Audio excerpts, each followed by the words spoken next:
Hello, everybody. Welcome there. This will probably be a short stream.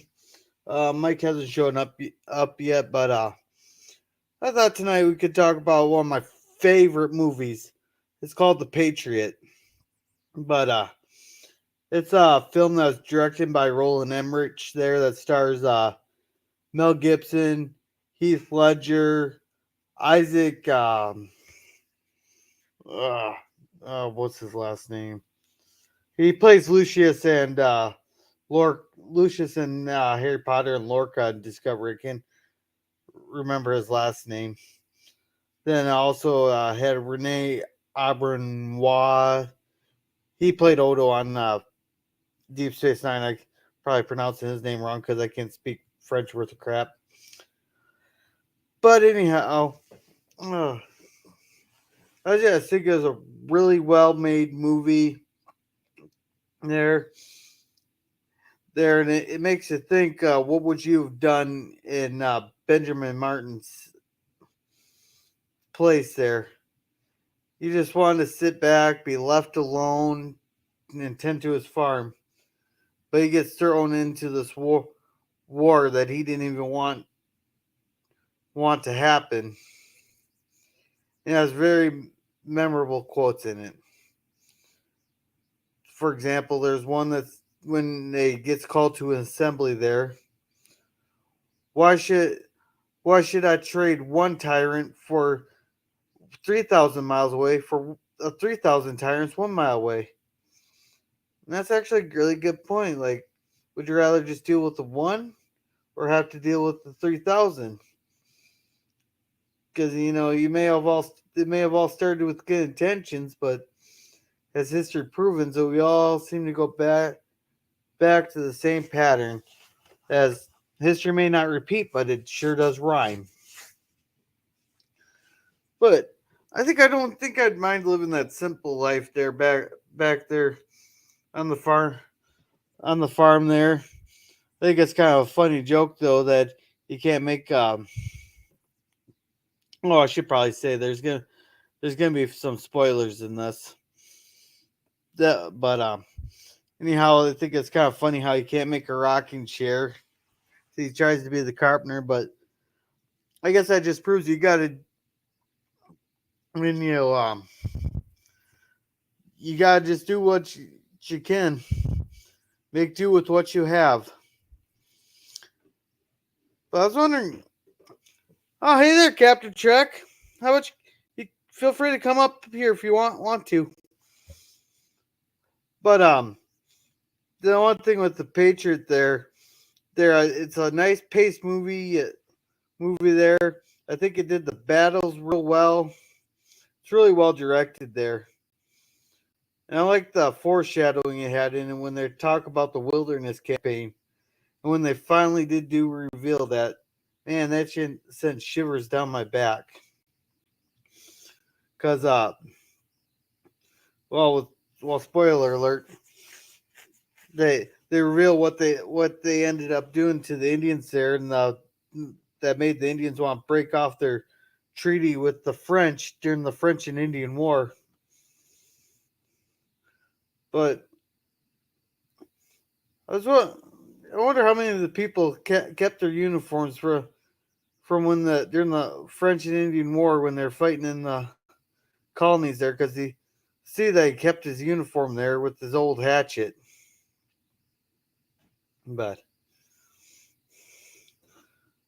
But it's kind of, if you haven't seen this movie, it's one of those I guarantee it's one of those I highly recommend. It's a great movie. There, uh, yeah. What was I gonna say?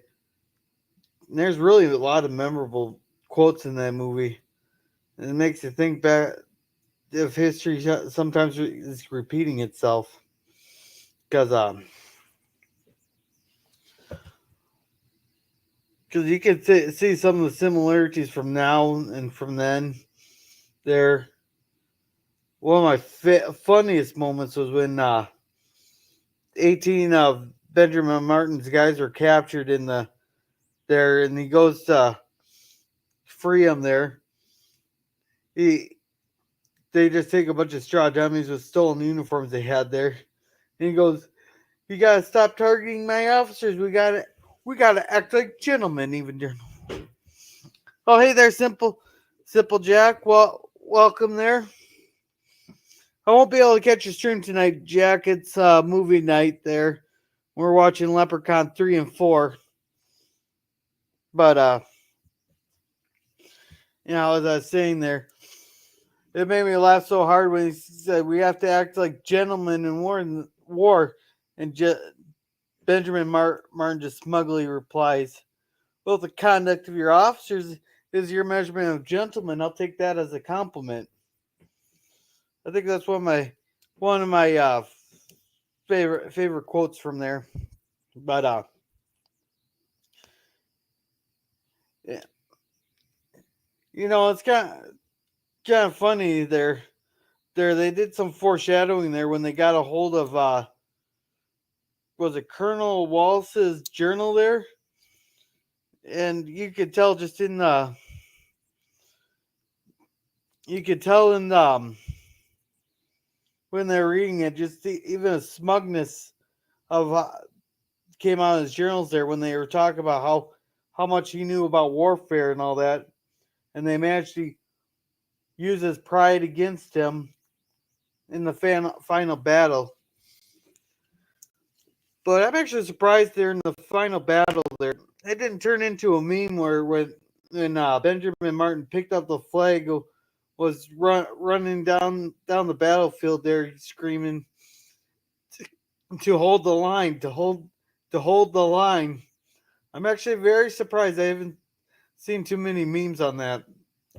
I thought that would have been one of the like a memeable moment.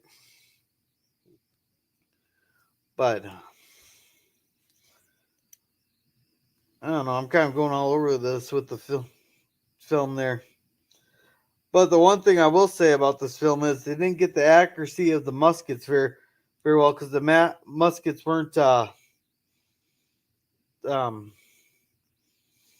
muskets weren't as accurate as they are. Hey, Captain, how's my sound sounding? Because I know I'm having troubles on this end, but I thought I'd go live anyhow. But anyhow, the muskets weren't nearly as accurate as they portrayed in the film, because the balls were just slightly smaller than the actual barrel of the musket there, so they just kind of bounced around the gun there until it finally comes out the end. That's why they form those big old long lines there, and why one person could have 5 muskets in them, and the person right next to him would be perfectly fine.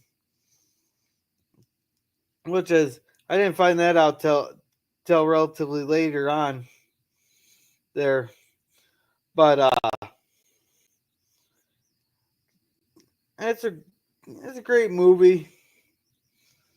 And one of the interesting facts is that the reason that this film got made is when they're coming up with the concept for the movie and all that, they were like, "Oh, we got plenty of Civil War movies, we got plenty of World War II movies, but hardly any movies were ever made with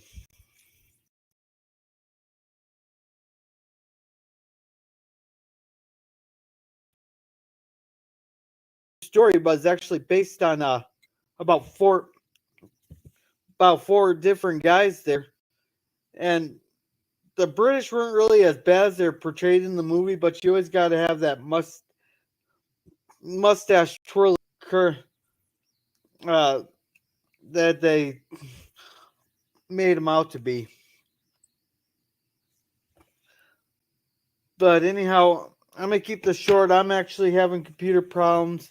If you haven't seen the movie, I highly recommend it. I guarantee you, any library will have it if you don't want to actually buy it, or you can find it easily. But I hope everybody has a wonderful night, and to remember to be a gorilla.